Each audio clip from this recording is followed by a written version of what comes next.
Hi folks, welcome back to Stacey Can. Today I am canning chicken and I'm doing it this time raw. We're doing a raw pack. I've done a video previously with hot pack, but this time I'm going to do raw pack. I've normally done it hot pack, but I've heard raw packing, you get a really great broth consistency to it. And the difference is with that, when you do a hot pack, you do get to add some hot liquid to it. And so it does make the kind of the look of the jar a little bit better because it's the liquid's covering all of the meat in the jar. However, when you are raw packing it, sometimes the broth that it naturally produces doesn't cover all of the chicken. So if there's anything above the liquid line in the jar might look a little wanky over a period of time. So just keep that in mind. But apparently it is incredibly tasty. This is the beginning of the new year. I'm filming this in January. This is often a great time to can meats. Often there's a lot of leftover or an excess of meat due to what hasn't been sold over the holidays, and it's often discounted, and this is discounted. However, in 2022, meat is actually quite expensive. So if this is something you are able to do, which is buy in bulk and then can for later use, it might be a good idea to do that now, as it's a little bit spendier than previous years. So I was able to get, I have 21.5 pounds of chicken thighs, and I'm doing this, this is just chicken thighs. I didn't have chicken breasts, so I'm just doing straight chicken thighs. And I am doing it boneless. You can this bone in. There are instructions below in the show notes. You just basically, we're cutting it up to the size I want to stick, or whatever size you want to stick in the jar.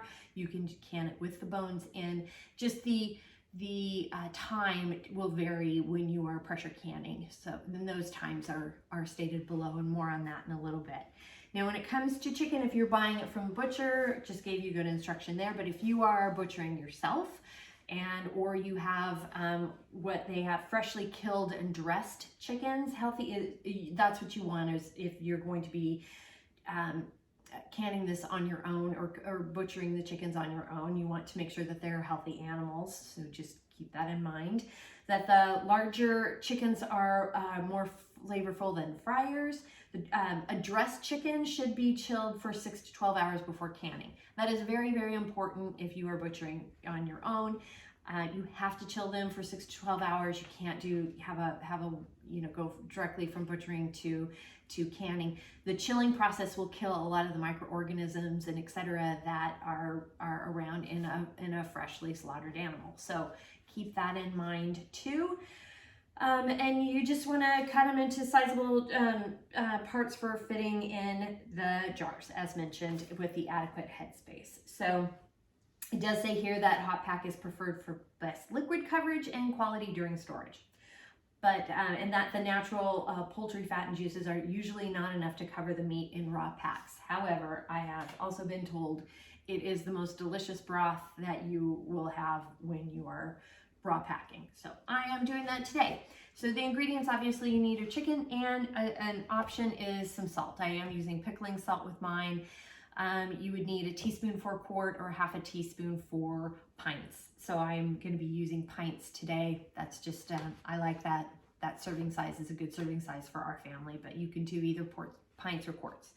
The tools you need, also vinegar. You're definitely going to need some vinegar to put into your canner, as well as just a couple of tablespoons into the canner, as well as we're going to use straight vinegar to clean the rims of the jars, because you want to make sure to use straight vinegar. It does a really good job of cleaning off any fat or extra solids or any juices or whatever that are on the rim of the jar. Vinegar does a great job of cleaning that off, so you have a better seal with your lids. So again, as far as tools, we're going to need our funnel. I am using this funnel. It's got, we are doing a 1 1/4 inch headspace. So this one does have a 1 inch headspace already with it. So I'm going to use this one, but going to make sure that we give it a little extra room there. I do have a chopstick, because I will kind of smushed around just a little bit, but not too much. Chopstick's always a good tool to have. You can also use the backside of your Headspace tool, which I am definitely using my Headspace tool for.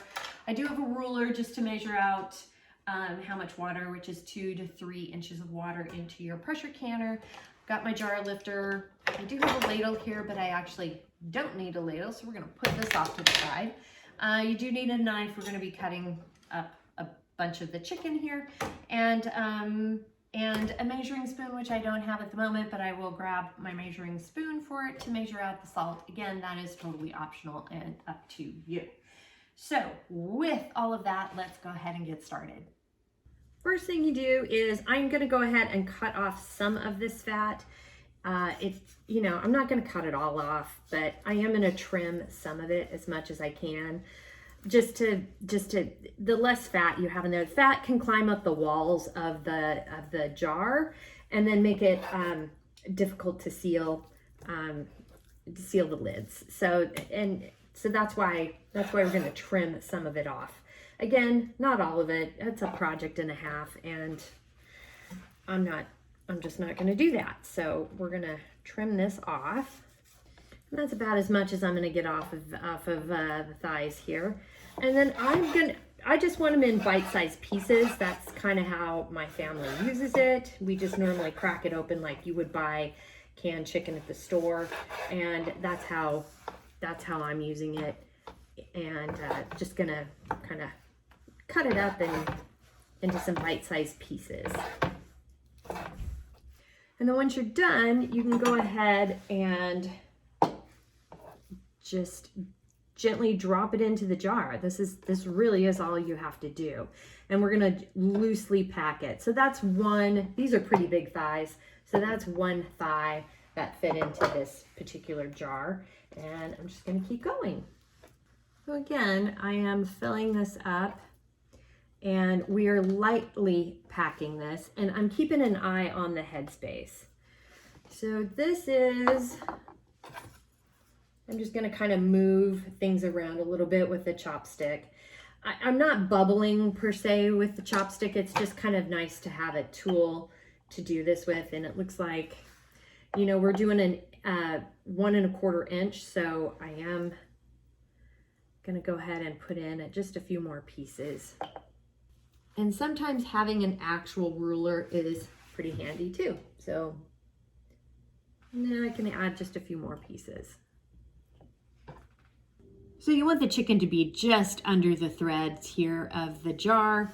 I am gonna take a ruler here, and as you can see, this is about, that's 1 1/4 inch below, and that's right where I need to be for this filling your jar. Now that I have it all measured out, we're gonna go ahead and add our 1/2 teaspoon of salt. I'm using pickling salt. Make sure to clean the rim very, very well with vinegar. I'm just using vinegar, straight vinegar for this.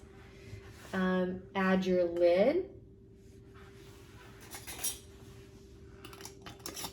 Your ring, and we're just fingertip tight here, and then up and over and into the canner it goes.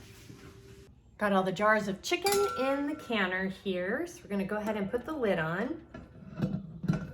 Now that I have the lid on and clamped, I've kicked the heat up to high, and when we start getting some steam from the vent pipe, we'll go ahead and set the timer for 10 minutes. A quick note regarding the canner. When you're placing the jars into the canner, you want to make sure it's at about 140 degrees when you're doing raw pack. If it was a hot pack, you would have the canner temperature at 180 degrees. This is, you can use a thermometer to test it. Just often if you have it at simmer, that's a pretty, you're going to do pretty good there. But just, it is a good idea to have a thermometer to just double check your temperatures to make sure you're where you need to be for a temperature. So we got a steady stream of steam going here. So I've set the timer for 10 minutes to vent the canner. The 10-minute timer has gone off to vent this, so I'm gonna go ahead and put on the cover here, the vent cover, I'm using a weighted gauge canner today. And so I've got it on for my elevation, I have it at 10 pounds, the 10 pound weight. And that's from 0 to 2,000 feet or 0 to 1,000, I can't remember. It's in the show notes below, but anything above that, it would be 15 pounds of pressure. If you're using a dial gauge, it is from 0 to 1,000 feet. It's 11 pounds of pressure, and the rest of the information is in the show notes below. Hit 10 pounds of pressure on the weighted canner here, and I've set the timer for 75 minutes. If it's and this is for raw or hot pack, and this is for boneless. If you have bone-in chicken, you would set the timer for 65 minutes. And again, if you're using a dial gauge, it's 11 pounds of pressure or more. Just check the chart below, and I'm putting it up here on the screen, and put it up on the screen as well. 75-minute timer has gone off, so I'm gonna go ahead and cut the heat. And as soon as the dial gauge reaches 0, then we'll set the timer again to let the food in the jars rest in the canner. The dial gauge has gone down to 0, so I'm going to go ahead and take the cover off. Be careful, it's hot. And I'm going to set the timer for 10 minutes to let the jars and the food in the jars rest before taking them out of the canner. That does help with the sealing process. The 10-minute timer to let the jars rest has gone off, so we're going to go ahead and carefully unscrew the canner. When you take the lid off, make sure you open it away from your face. You do not want a facial from this steam. It's very hot. And then just gently already have one that's sealed. Carefully take them out of the canner. And remember, some of the rings will probably be loose. Just be mindful of that. Don't tighten them, not with these. You can tighten them with the tableau lids, but not this system. And I'm just gonna go kind of across from each other. A second seal. One thing that I have found to kind of help assist get the rack out of the canner is just some bottle openers. Because I have tried taking out the racks before and I've dropped them in the process because it's kind of wonky getting them out, and they've been falsely sealed the jars below. So I have found this little trick to be kind of handy. And it just pops them out really easily. And check that out. You see how it's still bubbling? It's very, very hot. So this is gonna be hot for, oh gosh, it'll probably still be warm tomorrow morning, to be honest. So be careful with that. I had a total of 18 pints in this pressure canner, but I did end up with another 7.5 pints to add to a second canner.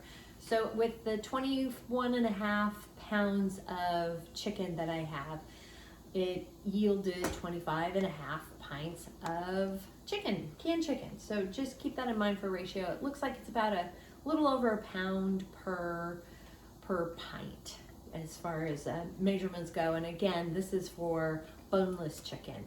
Those ratios are going to be a little bit different if you use bone in. But that is how you do it. Now the recipe is from the National Center of Home Food Preservation, and I've attached that below in the show notes. As well as, while you're down there, please like and subscribe. If you have any questions, comments, suggestions, feedback, concerns, by all means, please reach out to me. I'm on Facebook at Stacey Can Can. You can at me on Instagram and TikTok at Stacey Can Can. My website is www.staceycancan.com, and my email is info@staceycancan.com. Thanks so much for joining me today, and until next time, happy canning.